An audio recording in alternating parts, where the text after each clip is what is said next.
काही सत्य लपवता येत नाही आणि काही प्रश्न अनुत्तरित राहिले तरीही त्यांचे परिणाम अस्वस्थ करणारे असतात. ही कथा आहे संतोष नावाच्या एका अत्यंत कणखर आणि निडर महिला पोलीस अधिकाऱ्याची, जिला एका गुन्ह्याच्या तपासाची जबाबदारी सोपवली जाते. एका साध्या चौकशीपासून सुरू झालेला हा प्रवास तिला समाजाच्या गडद आणि कटू वास्तवांशी भिडायला लावतो. जातीय भेदभाव, पोलीस दलातील राजकारण आणि अन्यायाची तीव्र वेदना.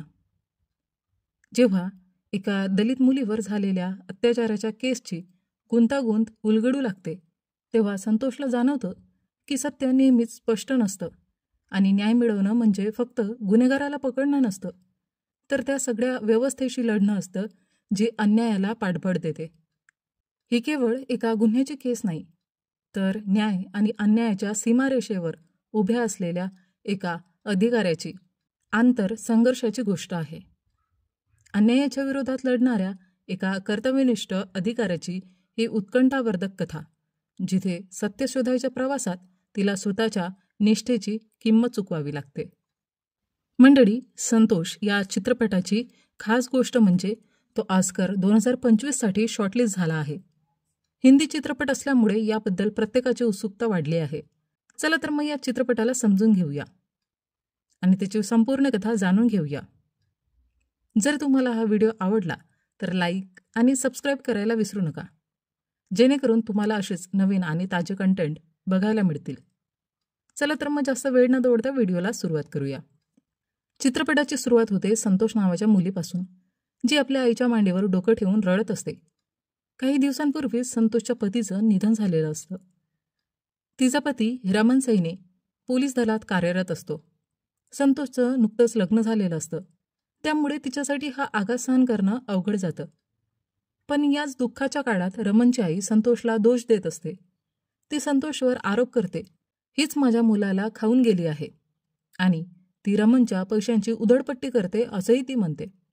ती हे सगळं संतोषच्या कुटुंबासमोर बोलते आणि म्हणते की आम्ही हिला आमच्या घरात ठेवू शकत नाही, हे योग्य ठरणार नाही. यानंतर संतोषचे कुटुंबीय तिला आपल्या घरी घेऊन जातात. तिचं कुटुंब फारसं मोठं नसतं. पुढे आपण पाहतो की संतोष पोलीस मुख्यालयात जाते, जिथे ती रमनच्या पेन्शनविषयी चौकशी करणार असते. तिथे तिला समजतं की तिला विधवा पेन्शन मिळणार आहे, पण ती खूप कमी असेल.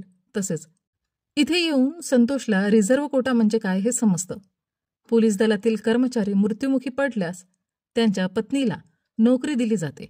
संतोषने याआधी कधीही बाहेर काम केलेलं नसतं, पण जेव्हा तिला समजतं की रमनच्या जागीच तिला ही नोकरी मिळेल आणि ती कॉन्स्टेबल म्हणून कार्यरत राहील, शिवाय रमनच्या इतकाच पगारही मिळेल, तेव्हा ती विचार करायला लागते. तिला वाटतं की जर तिला फक्त पेन्शन मिळाली तर रमनचे कुटुंबीय ती देखील घेऊ शकतात. त्यामुळं ती नोकरी स्वीकारण्याचा निर्णय घेते. काही दिवसांच्या प्रशिक्षणानंतर संतोषची पोस्टिंग जवळच्याच गावात होते. संतोष एक अशी लेडी कॉन्स्टेबल आहे जी ना फारशी शिकलेली आहे, ना तिला कुठला अनुभव आहे, ना तिने याआधी कधीही कुठे काही नोकरी केली आहे. त्यामुळे प्रशिक्षणात शिकलेलं सोडल्यास तिला सर्व काही आता प्रत्यक्ष कामात शिकायचं होतं. संतोष ज्या क्वार्टरमध्ये राहते तिथे खूप गरमी असते, त्यामुळं SP सर तिला घरी बोलावतात आणि विचारतात, तुझ्या खोलीचा प्रॉब्लेम काय आहे? यावर संतोष सांगते की तिथे खूप उष्णता आहे. तेव्हा SP सर तिला म्हणतात, एक काम करूया, तुला आमच्या घराच्या शेजारील खोली मिळून देतो, जिथे कूलरही लावलेला आहे. फक्त तुला थोडं काम करावं लागेल, घराची स्वच्छता आणि माझ्या पत्नीला मदत करावी लागेल. हे ऐकल्यावर संतोषला स्पष्ट कळून जातं की SP सर तिच्याकडून वेगळ्याच प्रकारचं काम करून घ्यायचं ठरवत आहे. पण परिस्थितीमुळे ती काही न बोलता त्यांची ही अट मान्य करते आणि त्यांच्या घराजवळ राहायला लागते. शिवाय छोट्या मोठ्या कामात हातभारही लावते. काही दिवसांनी संतोषच्या बुटांचा साईज व्यवस्थित बसत नव्हता, त्यामुळे ती एका मोचीकडे जाते. पण तिथे तिला आश्चर्याचा धक्का बसतो. मोची फक्त बूट दुरुस्त करत नव्हता, तर लोकांच्या तक्रारीसुद्धा लिहून घेत होता. तेवढ्यात एक माणूस येतो आणि सांगतो की त्याची 15 वर्षाची मुलगी हरवली आहे. मोची त्याला सांगतो की थोडा वेळ थांब, मी आधी यांचं म्हणजे संतोषचं काम करून तुझी तक्रार लिहून देतो. हे ऐकून संतोषला हे योग्य वाटत नाही. ती त्या माणसाला म्हणते, चल आपण थेट पोलीस स्टेशनवर जाऊ आणि तक्रार नोंदवू. पण तो माणूस सांगतो की मी आधीही प्रयत्न केला होता, पण पोलीस मदत करत नाही. संतोष त्याला थेट SP सरांसमोर उभं करते. SP सर गंभीर आवाजात विचारतात, काय झालं? तो माणूस सांगतो की त्याची 15 वर्षाची मुलगी हरवलेली आहे. पण बोलता बोलता SP सरांना समजतं की तो माणूस दलित समाजातील आहे. तेव्हा SP सर चिडून म्हणतात, आम्ही तुझी तक्रार लिहून घेणार नाही. तू एक काम कर, मुझीकडे जाऊन तक्रार लिहून घे, कारण आम्ही लिहू आणि नंतर तू म्हणशील की आम्ही काहीतरी वेगळं लिहिलं आहे. हे ऐकून संतोषला कळून येतं की येथे काहीही व्यवस्थित चाललेलं नाही. तिला समजतं की ज्या ठिकाणी ती पोहोचली आहे तिथे जगणं देखील मोठं आव्हान आहे. दुसऱ्या दिवशी ती पोलीस स्टेशनला जात असते. तेव्हा पोलीस स्टेशनच्या बाहेर मोठी गर्दी जमलेली असते. संतोषला माहिती नव्हतं की गर्दी नेमकी कोणासाठी जमली होती, पण तिला सत्य जाणून घ्यायचं होतं. म्हणूनच ती पुढे जाऊन बघते आणि तिला कळतं की काल जो माणूस रिपोर्ट लिहिण्यासाठी आला होता त्याच्या मुलीची हत्या झाली आहे आणि तिचा मृतदेह तिथेच ठेवलेला आहे. घटनेचं स्वरूप असं होतं की त्या मुलीवर बलात्कार करून तिची हत्या करण्यात आली होती आणि नंतर तिच्या शरीराला पासेच्या विहिरीत फेकून देण्यात आलं होतं. आता त्या मुलीची आई न्याय मागणी करत होती. ती म्हणत होती की ज्याने कोणी हे केलं आहे त्याला समोर आणलं जावं, अन्यथा रस्ता मोकळा होणार नाही. पोलीस तरी काही मदत करत नव्हते. थोड्या वेळाने गर्दी पांगली आणि त्या मुलीचा मृतदेह पोलीस स्टेशनमध्ये ठेवण्यात आला. त्या मुलीचं नाव देविका होतं आणि ती अवघ्या 15 वर्षाची होती. मात्र इथले पोलीस हे सगळं अगदी सामान्य गोष्ट असल्यासारखं घेत होते. जणू काही असं नेहमीच होत असतं. नंतर समजतं की देविकाच्या मृतदेहाला पोस्टमॉर्टमसाठी रुग्णालयात नेलं पाहिजे, पण पोलिसांकडे कोणतंही वाहन नव्हतं. एक कॉन्स्टेबल म्हणतो की हा मृतदेह एखाद्या महिला कॉन्स्टेबलने न्यायला पाहिजे. त्यामुळे संतोष एका ट्रकमध्ये देविकाच्या मृतदेहाला भरून घेऊन जाते. इतकंच नाही तर तिला ट्रकचं भाडंही स्वतःच्या खिशातून द्यावं लागतं, कारण पोलिसांनी तिला पैसे दिले नव्हते. थोड्या वेळाने संतोष मृतदेह घेऊन रुग्णालयात पोहोचते. बराच उशीर झालेला असतो. तेवढ्यात एक माणूस येतो आणि सांगतो की ही जागा पूर्ण भरलेली आहे, इथे कुठेही जागा नाही. पण संतोष ठामपणे सांगते की अशा स्थितीत ती मृतदेह परत घेऊन जाऊ शकत नाही. अखेरीस तो माणूस तिची गोष्ट मान्य करतो आणि पोस्टमॉर्टम सुरू केलं जातं. संतोषला हे सगळं बरोबर वाटत नव्हतं. तिथले लोक सांगतात की पोस्टमॉर्टम आम्हीच करतो, डॉक्टर फक्त सही करतात. पोस्टमॉर्टम दरम्यान ते देविकाच्या कानातील बाली संतोषकडे देतात. पुढच्या दिवशी ही घटना मीडियापर्यंत पोहोचते आणि समजतं की संपूर्ण केस आता लेडी इन्स्पेक्टर गीता शर्मा यांच्या हातात गेली आहे. गीता मीडिया प्रतिनिधींशी बोलत असताना ती संतोषला म्हणते, तुझी वर्दी खूप मडलेली आहे, स्वच्छ करून ये. मग ती पुन्हा मीडिया प्रतिनिधींशी बोलायला लागते आणि सांगते, देविकासोबत जे काही घडलं तिच्या गुन्हेगाराला आम्ही नक्कीच अटक करू. रात्री संतोष गीता शर्मा यांच्याकडे जाते आणि म्हणते, काल त्या मृतदेहाला नेण्यासाठी कुणीही तयार नव्हतं, त्यामुळे मला एकटीलाच पोस्टमॉर्टमसाठी जावं लागलं. त्यामुळं वर्दी मडली. पण गीता निर्विकारपणे उत्तर देते, मग मी काय करायचं? तिच्या बोलण्याच्या पद्धतीवरून संतोषला वाटतं की गीता मॅडम ठीक नाहीत, पण त्या आपलं काम व्यवस्थित करत होत्या. पुढच्या दिवशी गीता मॅडम संपूर्ण टीमसह त्या गावाकडे रवाना होतात जिथे देविकाचा मृतदेह विहिरीत सापडला होता. संपूर्ण टीम तिथे तपास करत असते. गीता मॅडम संतोषला त्या विहिरीजवळ जाऊन पाहण्यास सांगते.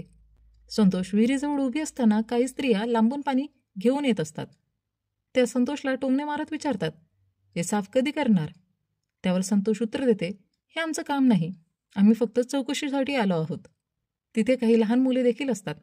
ती संतोष मॅडमला सांगतात की त्यांना काहीतरी दाखवायचं आहे. ती जमिनीत पुरलेली एक मांजर दाखवतात. संतोष हे बघून गीता मॅडमला कळवते. त्यानंतर ते त्या व्यक्तीकडे जातात ज्यांनी ही मांजर पुरली होती. तो सांगतो की ही मांजरही विहिरीतूनच बाहेर काढली होती. ती विहिरीत जाऊन मेली होती, पण ती देविकाच्या मरायच्या आधीच बाहेर काढली गेली होती. यानंतर संतोष देविकाच्या घरी जाते आणि तिच्या आईला भेटते. ती विचारते, तुम्हाला कोणावर संशय आहे का? देविका कोणाशी बोलायची का? पण तिची आई स्पष्ट नकार देते. संतोष जेव्हा देविकाचा मोबाईल तपासते तेव्हा तिला देविकाच्या फोनमध्ये सलीम नावाच्या व्यक्तीबद्दल माहिती मिळते. देविका आणि सलीम यांच्यात बराच वेळ संवाद झाला होता. घरी पोहोचल्यावर संतोष ही माहिती गीता मॅडमला देते आणि सांगते, मला देविकाच्या फोनमध्ये सलीमशी संबंधित काही मेसेजेस सापडले.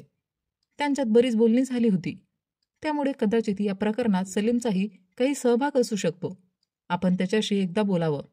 यामुळं पुढच्या दिवशी ते सलीमच्या घरी जातात. मात्र सलीम घरी नसतो, फक्त त्याचे वडील तिथे असतात. ते सांगतात की सलीम मुंबईला गेला आहे आणि 23 ते 26 फेब्रुवारी दरम्यान तो खरोखरच मुंबईत होता. यानंतर कळतं की सलीम आणि त्याचे वडील प्रधानजींच्या घरी मजूर म्हणून काम करायचे. हे ऐकून संतोष प्रधानजींच्या घरी जाते. तिथे तिला समजतं की गावचे सरपंच एक महिला आहे आणि त्यांच्या घरातील पुरुष सध्या बाहेर गेले आहेत. संतोष तिथे सरपंच महिलेच्या समोर सलीम आणि त्याच्या वडिलांबद्दल विचारते. ते तुमच्याकडे काम करायचे का?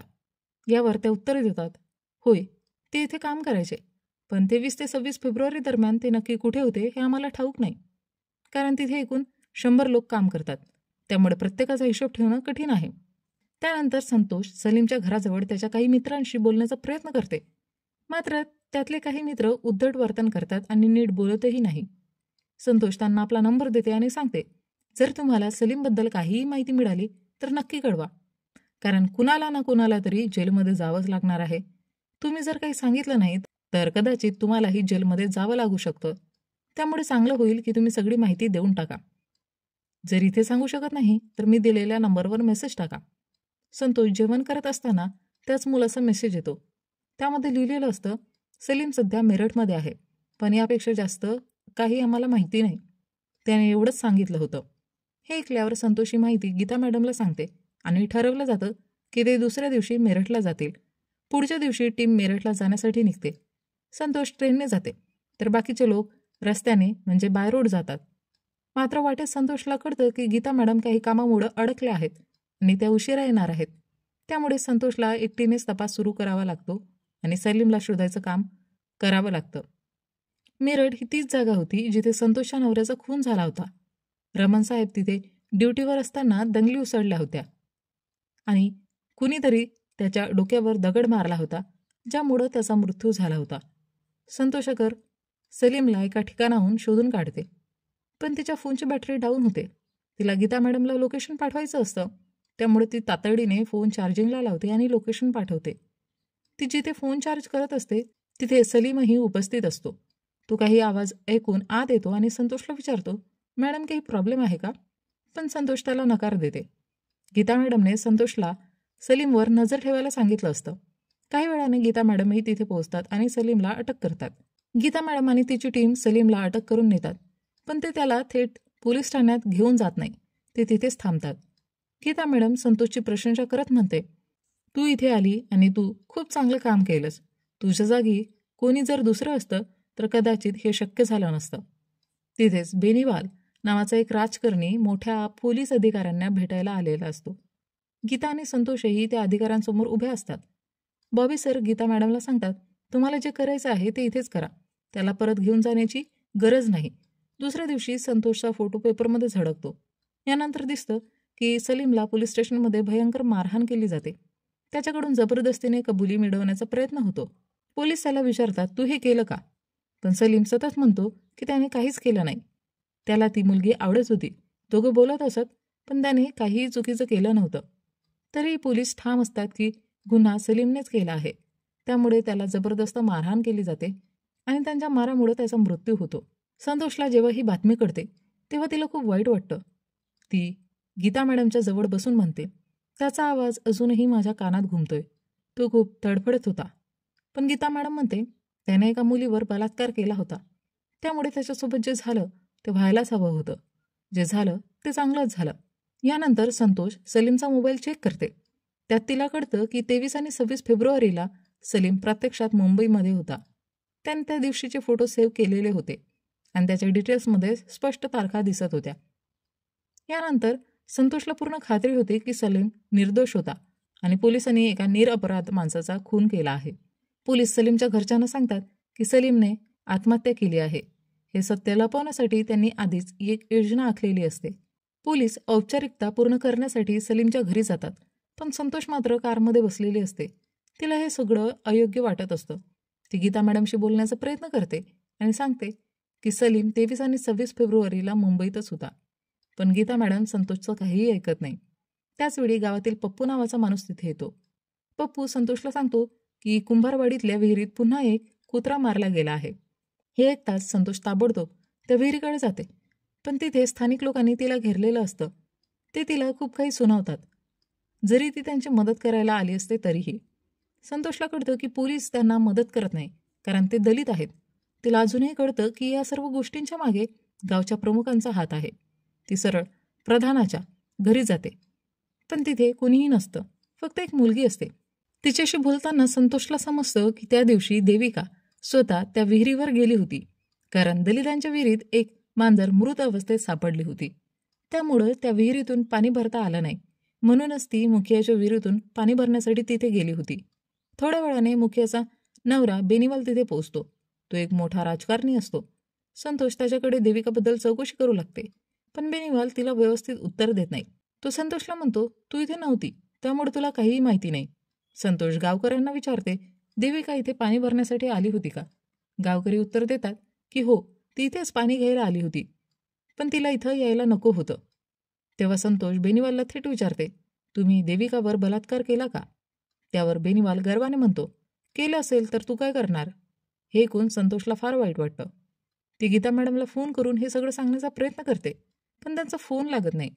म्हणून ती सरळ तिथे जाते जिथे गीता मॅडम जेवत असते. संतोष तिला विचारते, तुम्हाला सुरुवातीपासून माहिती होतं ना की सलीम निर्दोष आहे, त्याने काहीच केलं नाही?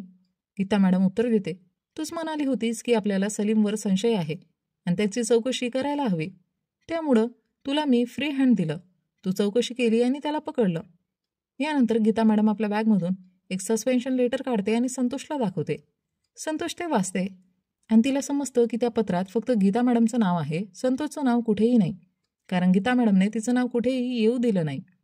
तपासादरम्यान सिद्ध झालं की सलीम गीता मॅडमच्या कस्टडीमध्ये मरण पावला होता. त्याने आत्महत्या केली नव्हती. गीता मॅडम संतोषला सांगते, या सगळ्या प्रकरणात माझाच हात आहे, तू तिथे उपस्थित नव्हतीस. दुसऱ्या दिवशी संतोष देविकाच्या घरी जाते. देविकाची आई झोपलेली असते, त्यामुळे घरात जाऊन ती देविकाच्या कानातले ठेवून निघून जाते. हे सगळं पाहून संतोषला खूप वाईट वाटतं, म्हणून ती आपल्या मूळ घरी परत जायला निघते. रस्त्यात ती एका मुलीकडून 10 रुपयांची बिस्किट खरेदी करते आणि त्या बदल्यात आपली नाकातली नथ देते, जी गीता मॅडमने तिला दिली होती. आणि यासोबतच हा चित्रपट इथे संपतो. सत्य शोधायचा हा प्रवास संतोषसाठी फक्त एक केस नव्हता, तर तिच्या कर्तव्याची, निष्ठेची आणि नैतिकतेची खरी कसोटी होती. अन्यायाविरुद्ध लढताना तिला केवळ बाहेरच्या समाजाशी नव्हे, तर स्वतःच्या व्यवस्थेशीही संघर्ष करावा लागला.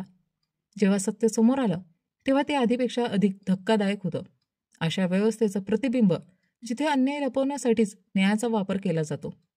गुन्हेगार कोण आणि बळी कोण हे ठरवणं कधीकधी जितकं सोपं वाटतं, तितकंच ते धुसरही असतं. अखेर न्याय मिळतो का, की तो फक्त कागदोपत्री राहतो?